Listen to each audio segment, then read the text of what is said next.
ഇന്ന് ഞാൻ പറയാനായിട്ട് ആഗ്രഹിക്കുന്നത് വളരെ ഗൗരവമുള്ള ഒരു കാര്യം തന്നെയാണ്. ഈ കഴിഞ്ഞ ദിവസം ഞാൻ കണ്ടതായ ഒരു വീഡിയോയിൽ അത് കണ്ടപ്പോൾ അത് നിങ്ങളിലേക്ക് എത്തിക്കണം എന്നെനിക്ക് തോന്നി.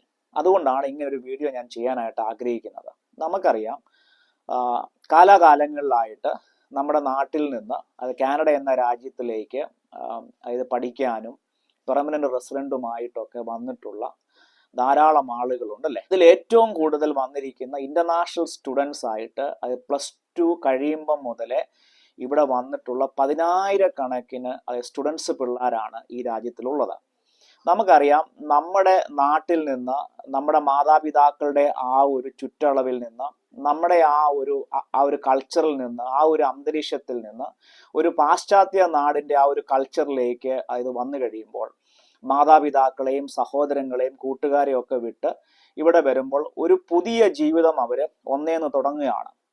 നമുക്കറിയാം, അവര് ഈ രാജ്യത്ത് വരുമ്പോൾ ഒരുപാട് സ്വപ്നം കണ്ടിട്ടാണ് എല്ലാവരും വരുന്നത് അല്ലേ.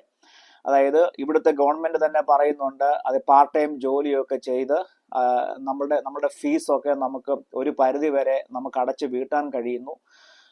അങ്ങനെ പതുക്കെ പെർമനന്റ് റെസിഡന്റ് ആയതിനു ശേഷം നമുക്കിവിടെ സ്ഥിരമായിട്ട് നല്ലൊരു ജീവിതം നമുക്ക് മുന്നോട്ട് പോകാം എന്നൊക്കെയുള്ള ആ ഒരു സ്വപ്നം കണ്ടാണ് എല്ലാവരും ഇവിടെ വന്നെങ്കിലും പിൽക്കാലങ്ങളിൽ സാഹചര്യങ്ങളെല്ലാം മാറി ഇവിടെ ജോലി കിട്ടാത്തതായിട്ടുള്ള സാഹചര്യങ്ങളായി പല ആളുകളും വന്ന ആ സ്വപ്നങ്ങളിലെങ്ങും എത്തിപ്പെടാൻ കഴിയാതെ ഒരു സ്ട്രെസ്ഫുൾ സിറ്റുവേഷനിലേക്ക് അല്ലെങ്കിൽ വളരെ ഡിപ്രസ്ഡ് ആയ ഒരു അവസ്ഥയിലേക്ക്, അതിൽ അനേകർക്ക് എന്തിനു പറയണം, അവരുടെ പഠനം പോലും പൂർത്തീകരിക്കാൻ കഴിയാതെ അത് പാതി വഴിക്ക് വെച്ച് ഉപേക്ഷിക്കേണ്ട വന്നവർ നൂറുകണക്കിന് ആൾക്കാരാണ്. ഇതിനോടകം തന്നെ എത്രയോ കുട്ടികൾ നാട്ടിലോട്ട് തിരിച്ചു പോകേണ്ടതായിട്ടുള്ള അവസ്ഥകൾ വന്നു.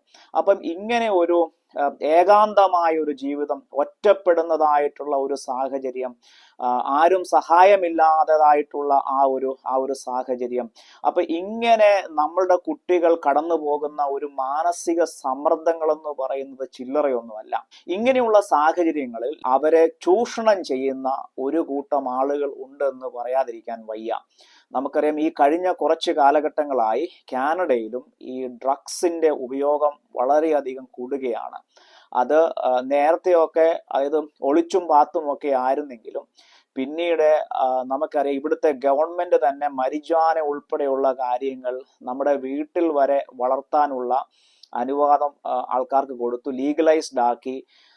പക്ഷേ അതിനുശേഷം അവിടെ നിന്നും അടുത്ത ഒരു തലത്തിലേക്ക്, അത് കാനഡയുടെ തെരുവുകൾ പോലും നമ്മളെ അത്ഭുതപ്പെടുത്തുന്ന നിലയിൽ ഹാലുസിനോജനിക് പോലെയുള്ള എക്ടസി, ഫെന്റനൈൽ പോലെ മാരകമായിട്ടുള്ള മരുന്നുകളും ഡ്രഗ്സുകളും പെയിൻ കില്ലറുകളും എന്നു വേണ്ട ഈ മരിജുവാനയ്ക്ക് പുറമെ ഇതൊരു വലിയ ബിസിനസ് മാഫിയ പോലെ കാനഡയുടെ തെരുവുകളിൽ ഇപ്പം ദൈനംദിന കാഴ്ചകളാണ്. അവർ തന്നെ വളരെ വ്യക്തമായിട്ട് വെറും $5 കൊടുത്തു കഴിഞ്ഞാൽ നമുക്ക് ഈ സാധനം കിട്ടും. ഇങ്ങനെ നമ്മളുടെ ചെറുപ്പക്കാരായിട്ടുള്ള കുട്ടികളെ വരെ ഇതിന്റെ ഒരു കണ്ണികളാക്കി അവരെ അനേകരുടെ ജീവിതം നശിപ്പിക്കുന്ന തരത്തിലേക്ക് കാനഡ മാറുന്നു എന്നുള്ളൊരു കാഴ്ചയാണ് നമുക്ക് കാണാനായിട്ട് കഴിയുന്നത്. ഞാൻ ആ വീഡിയോ കണ്ടപ്പോൾ അവിടെ പോലീസും അധികാരികൾക്കൊക്കെ അറിയാം, അവരുടെ ഇടയിൽ കൂടെ വന്നു പോവുകയും ഇതൊക്കെ കണ്ടിട്ടും കാണാത്തവരെ പോലെ പോകുന്ന കാഴ്ചകൾ കാണുമ്പോൾ ഇവിടെയുള്ള നമ്മുടെ അടുത്ത ഒരു തലമുറയുടെ അല്ലെങ്കിൽ ഇവിടെ പഠിക്കാൻ വരുന്ന കുട്ടികൾ ഉൾപ്പെടെയുള്ള ആളുകളുടെ ജീവിതം എന്താകും എന്നത് നമ്മളെ വളരെ അത്ഭുതപ്പെടുത്തുന്ന ഒരു കാഴ്ച തന്നെയാണ്.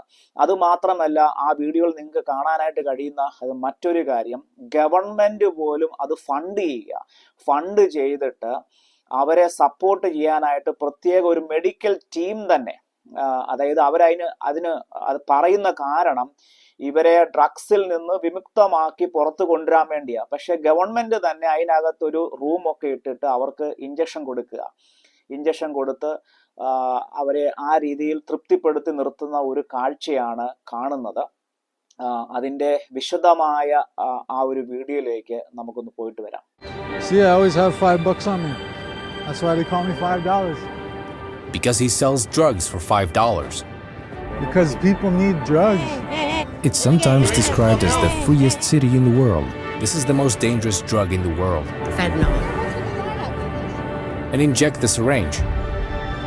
But there's another side to its streets. Here lies the new alternative to heroin, Fentanyl is up to 50 times more potent than heroin. fentanyl and tranq. as one of the largest open drug use markets in the world.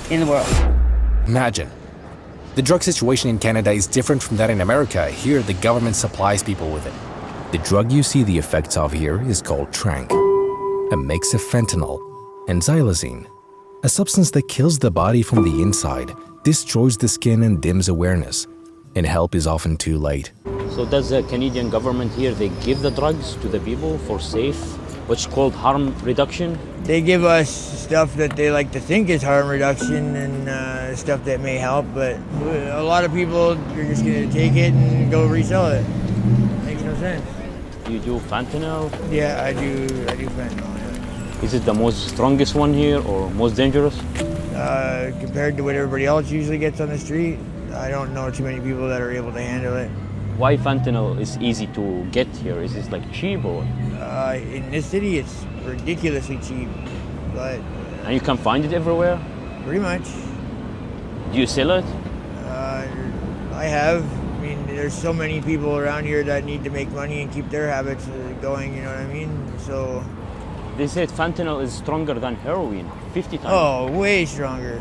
Way stronger. This is what fentanyl does to you. It twists your back like this and eventually kills you.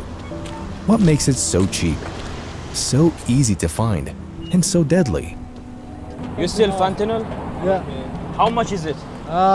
Anywhere from 10 to 20 bucks a point. $10 10 to 20 bucks a point. That's just a little tiny bit. to buy this drugs like stronger than heroin. Yeah. Not for me, I don't feel it. And I smoke the best stuff in the West Coast. The best stuff in the world I smoke, and it does nothing to me. And the police, you just The cross police, here? the police know me very well. So the police doesn't talk to you, even if you sell drugs here? Oh, no, they do. As soon as I pull out drugs, they come and take them from me. But it's normal. I think everyone is doing drugs here. Yeah, well, they target me Because you are the higher, the boss one. Or because I have tattoos, because I have missing teeth. are you with a gang or something? MS-13. I used to be a gang. This used to be my gang, yeah. See, I always have $5 on me. That's why they call me $5. It says love $5. Wait, is this your sign? Somebody spray painted that for me. His name is $5 because he sells drugs for $5. This is your brand. Yeah. And the police pass through here regularly without doing anything about it. No, there's millions of people that do drugs. Everyone's addicted to fentanyl.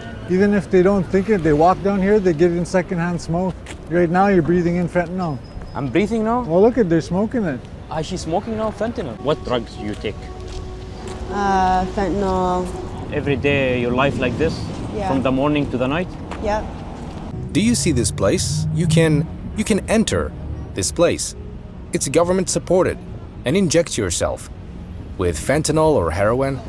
Okay, this is in the whole street or just only here? This place is for safe drug use. So at the back of the building is where you would consume your smokable products, like heroin, like the down, crack, meth. The inside is just for shooting, just for needles. It's like a safer place, not in the It's a street. safe place. This place next door is the safe injection, where they have the nurses there. There's nurses inside? Not here, next door, right here where it's green. And if something happened to some people, they come directly? Well, these guys, we're all trained. I work for another part of the city. Okay. It's all the part of the Downtown East Side Collaborative. Okay. Is what all the contracts are for. This place was funded by the federal government, but it's run by Downtown East Side Collaborative, and it's for safe drug use. Needles, bubble pipes, the straight tubes, anything you need to consume drugs. The government. You can get here. Yes, the government funds all of this. So it's a good thing. Like what the government. You know, it's up for discussion, right? I mean, some people who are opposed to the whole drug use say it's not good and that it promotes drug use. I believe this is a positive thing because you're not sharing needles, you're not sharing pipes. Like Because in the US, they don't have this stuff. no, They tell them you have to stop the drugs and you come. yeah, they say no to drugs, and I mean the Downtown East Side. This block is known worldwide as one of the largest open drug use markets In the world. in the world. That man who just walked away may have taken fentanyl or heroin. They're unable to solve the problem. These drugs have the power to destroy entire communities. However, things are different in the United States. This policy is not legal there. The only permitted programs are those of harm reduction, such as providing clean needles or specific medications. നമ്മുടെ തൊട്ടടുത്ത് കിടക്കുന്ന America പോലും ഇങ്ങനെയുള്ള കാര്യങ്ങൾക്ക് ഇപ്പോൾ വളരെ strict നിയമം കൊണ്ടുവന്ന് മുന്നോട്ട് പോകുമ്പോൾ കാനഡയുടെ ഭരണാധികാരികൾ ഇങ്ങനെയുള്ള കാര്യങ്ങൾക്ക് വളരെ ലാഘവത്തായ കാര്യത്തോടു കൂടിയാണോ ഇതിനെ നോക്കിക്കാണുന്നത്? നമ്മുടെ സ്കൂളുകളിലും കോളേജുകളിലും പഠിക്കുന്ന നമ്മുടെ കുട്ടികൾ ഉൾപ്പെടെയുള്ളവരുടെ നാളത്തെ ഭാവി എന്തായിത്തീരും? അപ്പം നിങ്ങൾക്ക് എല്ലാവർക്കും ഈ ഒരു വീഡിയോ ഇഷ്ടപ്പെട്ടെന്ന് വിചാരിക്കുന്നു. പുതിയൊരു വീഡിയോയുമായി പുതിയൊരു അപ്ഡേറ്റുമായി വീണ്ടും ഞാൻ നിങ്ങളുടെ മുന്നിൽ വരും. I am Sunny Drexy Joy. Bye.